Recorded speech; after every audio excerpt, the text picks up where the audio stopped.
Olá, boa tarde para você. Estamos juntos agora no Você comigo, Mônica Cunha. Desejo uma ótima tarde de quarta-feira e hoje a conversa é para você, minha amiga, que está sempre pertinho de mim. Quer saber mais sobre os implantes hormonais? Afinal de contas, eles servem para quê? Como usar? Ele é indicado para a mulher que está na menopausa? Converse comigo pelo 99897.000 e a gente vai ter ao vivo uma médica da mulher respondendo aí as suas dúvidas, tá bom? Quais os riscos e os benefícios dos implantes hormonais? Eles são conhecidos como chip da beleza. A Anvisa liberou o uso, porém com algumas restrições, com alguns critérios. Agora, para quais casos eles são indicados? E o implante pode ajudar ali nos sintomas da menopausa? Dúvidas que a gente vai tirar agora com a ginecologista e médica da mulher, Janaína Borges. Janaína, mais uma vez, obrigada por ter vindo, tá? Prazer estar aqui, obrigada pelo convite. E vamos falar dos implantes que geram muita curiosidade, né? Afinal de contas, o que eles são? Os implantes, nós chamamos eles de pellets, parece um comprimido. E eles são apenas uma via da reposição hormonal. Existe a via oral, a via transdérmica, que pode ser o gel ou o adesivo, e existe a via através dos implantes hormonais. E aí a gente teve uma polêmica no ano passado justamente por causa do uso indevido? Justamente. O ano passado nós ficamos com uma proibição de colocação dos implantes durante o mês de outubro todo por conta do uso indevido dessa via. Foi feito a dose inadequada e a combinação inadequada de vários hormônios em algumas pacientes e isso acabou trazendo alguns riscos e algumas complicações. E aí, por isso, o implante ficou suspenso durante esses 30 dias, mais ou menos. E você falou que ele é como um comprimido e não pode fazer a combinação dos hormônios no mesmo chip. Tem que separar todos? Isso. Nós temos os hormônios, eles vêm separados. Cada implante é de um hormônio. Os hormônios não vêm juntos no mesmo implante. Então, tem um implante para o estradiol, um para testosterona, um para gestrinona. E aí, de acordo com a fase que a paciente esteja, com o caso clínico dela, com a necessidade dela, a gente vai combinando esses hormônios e a dosagem específica.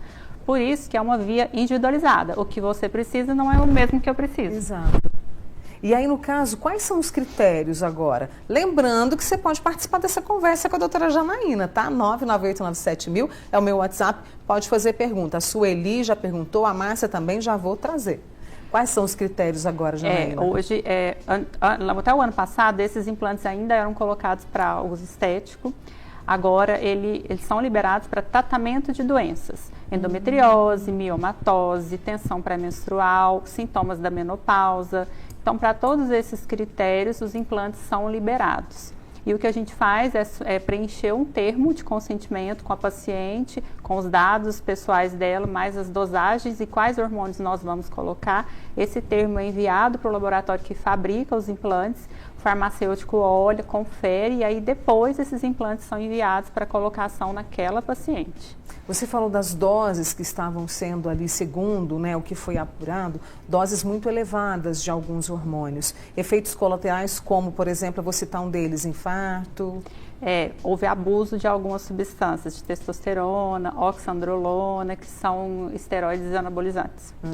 E principalmente em mulher a gente tem um limite normal para o corpo da mulher desses hormônios. Quando você ultrapassa esses limites, é que aparecem os efeitos colaterais, alguns mais graves, como esse do infarto, outros menos. Aumento de pelo, espinha, aumento de clitóris, engrossamento de voz, e alguns desses são irreversíveis. Não volta. Não volta. Não volta mais, né? E aí todas as mulheres, podem usar ou não? Que tem essas doenças que você citou, Sim. como a endometriose, que são cada vez mais casos, né? Hoje está muito comum o diagnóstico de endometriose. A gestrinona, que é um dos tipos dos implantes que a gente tem, é uma das melhores opções terapêuticas para o tratamento da endometriose. Se a mulher não tem contraindicação para fazer reposição hormonal por qualquer outra via, ela pode usar a via dos implantes. E aí ele tem um tempo para ser usado? Por exemplo, já definiu ali, né? Você definiu, olha, precisa do estradiol, precisa um pouquinho de testosterona. Aí qual é o tempo de uso? Ele é absorvível, não? Hoje nós temos dois tipos de implantes. Os implantes que têm duração de 6 meses, esses são absorvíveis. É uma média de mais ou menos 6 meses, passou esse tempo, ele dissolve e aí está na hora da gente fazer a recolocação. E tem os implantes que são anuais. Esses, passou um ano, a gente faz toda a reavaliação da paciente e aí a gente recoloca. Esse de um ano a gente precisa retirar quando é finalizado esse tempo. Uhum. Deixa eu trazer algumas perguntas das nossas amigas para a doutora Janaína. A Márcia, que foi uma das primeiras a trazer pergunta, ela entrou na menopausa há mais ou menos 4 anos e ela contou o seguinte: ai, Mônica, eu escutei falar que faz mal à saúde, chega a causar câncer, e aí ela não está fazendo reposição. Me parece que ela está passando mal por causa dos sintomas, né? E aí, isso é verdade, não é? O que ela faz? Esse é um mito que veio por conta de um estudo que foi realizado há quase 20 anos atrás. E na época, os hormônios que eram utilizados naquela época eram os hormônios do xixi da égua. Era o que tinha para ser usado naquela época lá. E nesse estudo, que foi feito com muitas mulheres, foi observado que as mulheres que usavam esse tipo de reposição hormonal tinham um risco aumentado para câncer de mama. Foi daí que veio toda essa história de que o hormônio causa câncer. Na época foi suspensa a reposição, muita gente deixou de prescrever, só que hoje, graças a Deus, a gente já não utiliza mais esse tipo de reposição hormonal. Hoje a gente tem preferência pelos hormônios bioidênticos. Com eles, o hormônio bioidêntico ele é idêntico ao que o nosso corpo produz, então tem muito menos risco, muito menos efeito colateral e esse risco de aumentar câncer, ele não existe. Porque também está ligado ao estilo de vida ali, né? O câncer, principalmente o de mama, está muito mais ligado à obesidade, sedentarismo do que ao próprio uso de hormônio. Deixa eu trazer mais amigas nossas, a Xuxa, que está lá no Santo Inácio, ela falou que está na menopausa. Mas tem muita energia para trabalhar, namorar. Está na média, ela pergunta? Está na média. Aí, essa é uma dúvida também muito comum, que muitas pacientes falam, não tenho sintoma, preciso repor, fazer a reposição hormonal? O que eu explico é que, assim, a gente tem que pensar lá na frente. Quando você não faz a reposição hormonal, você acelera o risco de desenvolvimento de osteoporose, o seu risco cardiovascular aumenta e aumenta o risco de demência, porque o hormônio te protege dessas 3 principais coisas. Aí a Elânia pergunta o seguinte: quem teve AVC hemorrágico pode usar o implante ou é preciso um pouquinho de critério aí também? Depende do tempo, não é uma contraindicação absoluta, depende do tempo que ela já teve esse AVC.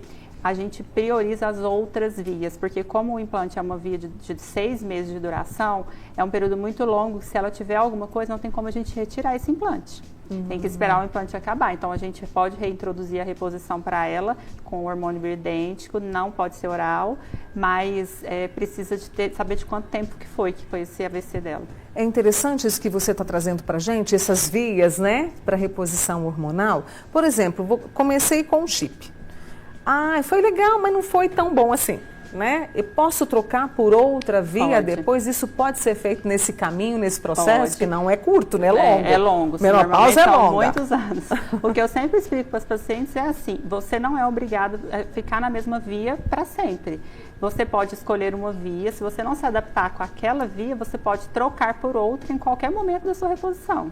Então não tem problema nenhum. Não tem problema nenhum. Porque inclusive aqui, olha, a Fabiana Vilaça, lá do Santa Rosa. Oi, Fabi, um beijo para você. Ela falou que usa o hormônio de adesivo, porque está na menopausa. Por quanto tempo devo usar ele? Hoje não tem limite máximo para tempo de reposição hormonal, ainda bem. Antigamente a gente tinha um tempo máximo de limite de até 5 anos. Hoje, com os hormônios bioidênticos, enquanto a mulher estiver bem, sem contraindicação, a gente mantém o hormônio. E aí é preciso entender também que só a reposição hormonal pode diminuir aqueles sintomas que vêm, mas é preciso também ali, como a gente viu na matéria da corrida, um esforço pela saúde, né? Sim. A reposição hormonal, ela responde melhor quando você faz a associação de todas essas outras coisas. Dieta, atividade física, reposição de suplementos e vitaminas. Você vai ter uma melhor resposta da reposição e uma diminuição dos sintomas. Essa é a doutora Janaína Borges, ela está aqui com a gente hoje, falando sobre os implantes hormonais, reposição hormonal. Tem dúvida? Porque ela falou, é para uma série de doenças. A gente tem a endometriose, não é uma doença, mas é uma condição feminina que é a menopausa. O que mais que você falou? Miomatose. Tensão pré-menstrual. Tensão pré-menstrual. Então, olha, pode fazer sua pergunta que já eu volto com a doutora Janaína.